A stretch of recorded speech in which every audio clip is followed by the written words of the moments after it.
नमस्कार, आप देख रहे हैं स्पेशल इंडिया न्यूज मेरे साथ और मैं बादल कुमार। तो आज मैं जमुई लोकसभा के अंदर मौजूद हूं, जहां की मेरे साथ जमुई की बेटी कहलाने वाली अर्चना रविदास जी मौजूद है साथ में। तो इनसे बातें करेंगे और इनसे जानेंगे, सभी बात जानने का प्रयास करेंगे। तो मेरे वीडियो से बने रहें और कृपया करके वीडियो को अंत तक देखें।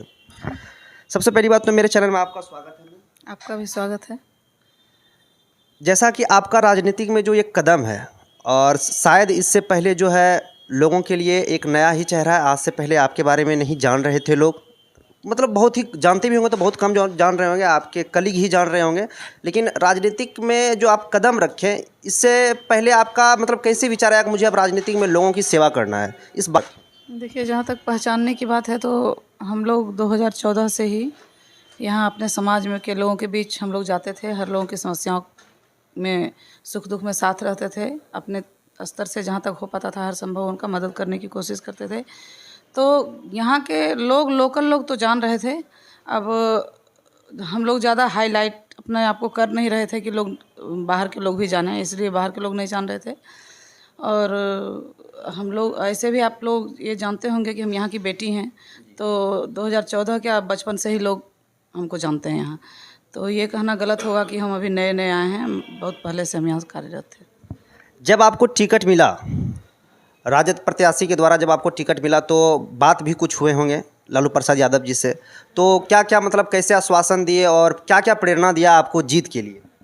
देखिए, बस उन लोगों ने आशीर्वाद दिया कि जीत के आना है।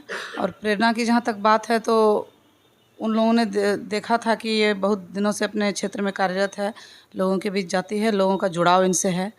तो इसलिए वो लोग भी आश्वस्त हैं और हम लोग भी आश्वस्त हैं कि हम लोग का सीट यहाँ इस बार भारी बहुमत से निकलेगा। कहीं ना कहीं लोगों को मन में भ्रम रहता है कि जो बाहरी होते हैं कि वो लोगों के लिए उस लोगों की अपेक्षा के अनुसार काम नहीं कर सकते हैं। क्या आप इस भ्रम को तोड़ेंगे? जैसे कि अभी आपका सोशल मीडिया पर दिख रहा है कि अभी आप बहुत ही ज़्यादा मतलब एक्शन ले चुके हैं, लोगों के बीच में जान रहे हैं। ये हमें चुनाव के जीतने के बाद भी देखने को मिलेगा या बेहतर मिलेगा, अच्छा मिलेगा? देखिए, एक जनप्रतिनिधि के नाते मैं सभी को कहना चाहूँगी, यदि आपको जनता चुन के भेजती है तो आपका काम होता है, आपका फ़र्ज़ है, आपका दायित्व है कि अपने क्षेत्र की सेवा करना। हाँ, सभी की मांगों को पूरा नहीं किया जा सकता है, लेकिन एक सामाजिक रूप से जो कार्य होते हैं उनको तो पूरा करना ही चाहिए। तो हम लोग उन्हीं को लेके चले हैं, जो उनकी छोटी छोटी समस्याएं हैं। बिजली की, पानी की, चिकित्सा की, पढ़ाई लिखाई की अच्छी व्यवस्था नहीं है। तो हम लोग इस पर विशेष रूप से ध्यान दें, लोगों को विश्वास भी दिलाए हैं। और हम लोग अपने खुद से भी पहले से भी लोगों की कोशिश थी कि जितनी ज़्यादा से ज़्यादा उनकी समस्याओं को दूर कर सकें। लेकिन इन सारी समस्याओं के लिए मेरे हाथ में लोगों को मजबूती देना होगा, पावर देना होगा कि हम कर सकें। तो इसलिए उन लोगों को आश्वस्त किए हैं और वो लोग भी हमारे साथ आश्वस्त हैं कि दीदी आएगी, घर की बेटी आएगी तो जरूर यहाँ की सेवा। जैसा कि विकास के क्षेत्र अगर देखा था, बिहार में कोई किसी की भी अगर सत्ता आती है तो बिहार का जो विकास है ज्यों का त्यों रहता है। बहुत ऐसे गांव है जहां पर कि हॉस्पिटल की सुविधा नहीं है, रात में लोग जो है इमरजेंसी के में एम्बुलेंस की सुविधा नहीं है। बहुत सारे ऐसे SC और ST के जो क्षेत्र हैं वहाँ पर क्या करते हैं, लोग के जो बाल बच्चे होते हैं स्कूल रोड की सुविधा ना होने की वजह से नदी में तैर कर जाते हैं। बताइए। देखिए, ये कहना गलत होगा कि कोई काम नहीं करते हैं। यदि ऐसा होता तो कहीं आपको विकास ही नज़र नहीं आता। लेकिन सही बात तो ये है कि आप अगर बाहर से आते हैं कहीं से और आप उस क्षेत्र से जीत के चले जाते हैं तो आपका लोगों से जुड़ाव नहीं रहता है, आपको उस क्षेत्र से मतलब नहीं होता है, इसलिए आप कुछ नहीं करते हैं, ध्यान नहीं देते हैं। लेकिन अगर उस क्षेत्र का स्थानीय लोकल कैंडिडेट आता है जिसको सारे क्षेत्र की समस्याएँ मालूम है, सारे क्षेत्र में लोगों से जुड़ाव है, हर लोगों से कांटेक्ट में रहते हैं, तो निश्चित रूप से विकास होता है और विकास होगा। अगर विकास की बात करें तो इस बार अगर आप चुनाव में आती हैं तो क्या किसान भाइयों को उम्मीद है कि किसान भाइयों को मजबूती मिलेगी? बहुत सारे ऐसे युवाओं हैं जिससे बेरोजगारी दूर होगी, क्या ये सब उम्मीद? हाँ, आपको मैं हर जगह बोल रही हूँ, लेकिन आपको ये बात बताना मैं भूल गई कि यहाँ सिंचाई की भी सबसे बड़ी समस्या है। यहाँ पे लोग प्राकृतिक जो बारिश होती है उसी पे डिपेंड होते हैं, नहीं तो सूखा पड़ जाता है। ये सब भी हम लोग का मेन मुद्दे में है और हम लोग इस पे काम करने का काम करेंगे। अगर ये सब से देखा जाए, इससे पहले अगर आपका किसी चीज़ में अगर इंटरेस्ट रहा हो या फिर शुरू से ही इंटरेस्ट था कि मुझे लोगों को ही सेवा करना है, लोगों के बीच में ही रहना है, लोगों का सेवा करना, या किसी अलग फील्ड में भी आपका इंटरेस्ट रहा? देखिए, मेरा जहाँ तक है, हर काम जो अपने जीवन में चलता है वो तो चल ही रहा था, लेकिन मेरा बचपन से ही लोगों से जुड़ाव रहा है और मुझे लोगों को प्रॉब्लम में देख के मुझे अच्छा नहीं लगता है। और मैं बचपन से ही इस नेचर की रही हूँ कि मैं अपने स्तर से जो कोशिश हो सकती है मैं उनकी हेल्प कर सकती हूँ, मैं शुरू से की हूँ। तो मेरा जुड़ाव है और मेरा मन लगता है समाज सेवा में। एक बात और पूछना चाहूँगा, आज आपके पति नहीं दिख रहे हैं और हम लोग का मेन मुद्दा है काम करना। मैं यहाँ की बेटी हूँ, मैं यहाँ की स्थानीय हूँ, लोगों से जुड़ी हूँ। लोगों का डिमांड था कि कोई लोकल आए, और अगर बेटी हो तो उससे अच्छा कुछ नहीं हो सकता है।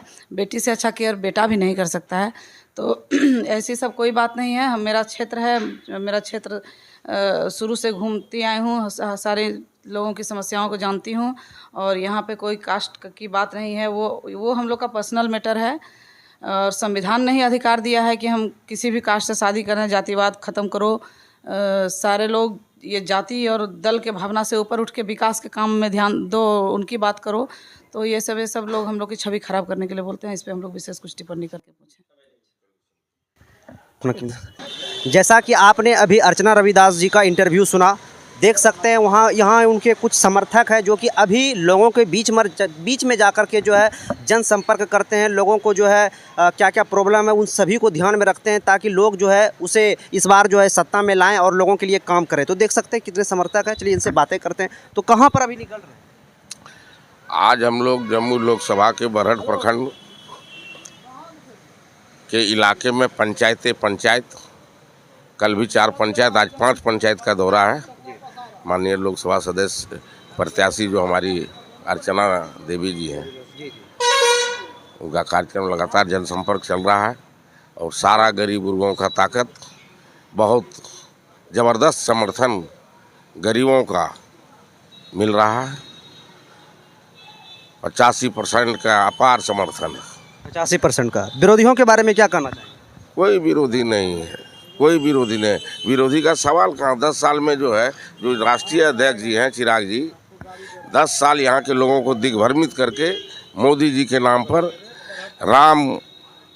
राम और श्याम मंदिर और मस्जिद, हिंदू और मुस्लिम के नाम पर इन्होंने जो है हवाई मार्ग से आए और यहाँ हवाई मार्ग से भाग भी गए, और इस बार जो है अपने बहनोई को टिकट दिए हैं, वो भी विदेशी हैं, यूक्रेन के बहुत बड़े माफिया हैं, ये तो उद्योगपति हैं।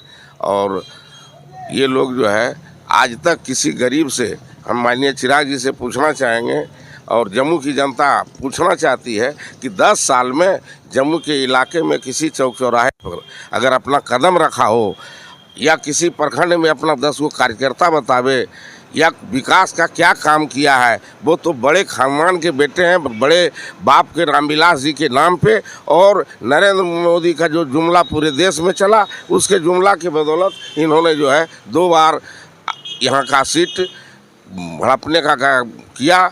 जुमलेबाजी में गरीब का ताकत लिया, लेकिन गरीब अब जग चुका है। उनके बहनोई को यहाँ अच्छा से पूरा इज्जत करके जमानत जब्त करके भेज देगी। जब से टिकट मिला है तो तभी से आप लोग हर एक पंचायत में लोगों का समस्या को जानने के लिए हर डेली मतलब जाते हैं? रोज जाते हैं। और हमारी प्रत्याशी जो है लगातार एक वर्ष से पूरे जम्मू के इलाके में 6 विधानसभा में 1900 प्रखंड में लगातार हमेशा सब लोगों से मिलते जुलते रहा है। ये तो यहाँ के घर की बेटी भी है, इनको अनुभव भी है, और सब लोगों से हमेशा मिले जुले हैं। इनको बहुत ज़्यादा मिलना जुलना है। उत्सव फोरकटसी अपना जो है पुनः रिन्यूअल कर रही है, और जनता का आशीर्वाद इनके साथ है। A to Z का आशीर्वाद है, इसमें कहीं कोई शक नहीं है। लाखों मत से ये चुनाव यहाँ से जीतेगी। ये बहुत बहुत धन्यवाद। देख सकते हैं। नमस्कार सर। नमस्कार। सबसे पहली बात तो अर्चना रविदास जी आपकी बेटी हैं। मैं आपको दोस्तों बता दूं कि ये उनके पिता हैं। अब इनकी बेटी के साथ साथ पूरे जमुई की बेटी हैं। तो कैसा मतलब लग रहा है कि हमारी बिटिया जो है आज लोगों की सेवा कर रही है? नहीं, देखिए, सेवा का भावना इसमें बचपन से ही है जी। और लीडरशिप की भावना भी बचपन से ही है। ये पढ़ते वक्त स्कूल में हो, कॉलेज में हो, कहीं भी हो, अहेली सहेली बहुत इनके साथ रहती थी, लेकिन ये किसी और का लीडरशिप पर नहीं, ये अपना लीडरशिप सब पर जमाए रहते थे। इसलिए इसका ये माने प्राकृतिक गुण है, इसलिए हमको उतना कोई अंतर नहीं पड़ रहा है। अच्छा, कभी ऐसा माहौल हुआ जैसे कि यादव समाज और रविदास समाज जब एक हुआ तो कभी कुछ आप उस पर दबाव डाले कि नहीं ये उचित नहीं है, या फिर उनकी खुशी में ही आप अपना खुशी समझे? ना ना, ऐसी कोई बात सामने नहीं आई है। उनकी खुशी में ही, हाँ हाँ हाँ, एकदम एकदम यानी कि शादी के लिए कोई दबाव नहीं कि शादी नहीं करना है? नहीं नहीं, वो तो हम देखिए अम्बेडकर का संविधान जो भी पढ़ा है वो कभी नहीं इस सब पर विरोध कर सकता है। तो मैं अम्बेडकर का संविधान पढ़ा हूँ, जानता हूँ। और ऐसा ये तो हमारी बच्ची है, हमारा लड़का भी अगर किसी और से शादी करना चाहे तो हम उसके लिए भी ओके करने के लिए तैयार हैं। हमारी तरफ से कोई रोक टोक नहीं है, बल्कि हम लोग भी मिलजुल के शादी किए हैं। ऐसी बात नहीं है कि लव मैरिज किया है और अपने आप कर लिया है, सो बात नहीं है। हम लोग अरेंज मैरिज किए हैं।